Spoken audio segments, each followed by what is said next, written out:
Welcome to BC study circle. I'm Shravan Kumar Pannala అండి. ఇది గతంలో అడిగినటువంటి ప్రశ్న అండి. ఫారెన్ ట్రేడ్ పాలసీస్ మీద అడిగినటువంటి ప్రశ్న, విదేశీ వర్తకం మీద అడిగినటువంటి ప్రశ్న. మూలధన ఖాతాలో రూపాయి మార్పిడికి సంబంధించిన సాధ్యాసాధ్యాలను పరిశీలించమని 1997 సంవత్సరంలో ప్రభుత్వం నియమించబడిన కమిటీ. మనకు కరెంట్ అకౌంట్ ఉంటుంది, క్యాపిటల్ అకౌంట్ ఉంటుంది. బీఓపిలో బ్యాలెన్స్ ఆఫ్ పేమెంట్ లో కరెంట్ అకౌంట్ ఉంటుంది, ప్రస్తుతపు ఖాతా అనేటువంటిది ఉంటుంది, మరియు క్యాపిటల్ అకౌంట్ అనేటువంటిది ఉంటుంది. క్యాపిటల్ అకౌంట్ మూలధన ఖాతా.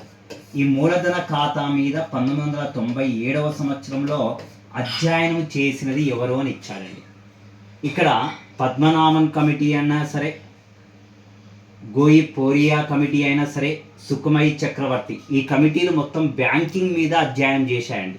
ఇంకా ఉన్నటువంటి ఆప్షన్లో ఎస్ఎస్ తారాపూర్ కమిటీ అండి ఏ అకౌంట్ మీద అధ్యయనం చేశాడండి అంటే మూలధన ఖాతా మీద అధ్యయనం చేయటం జరిగింది.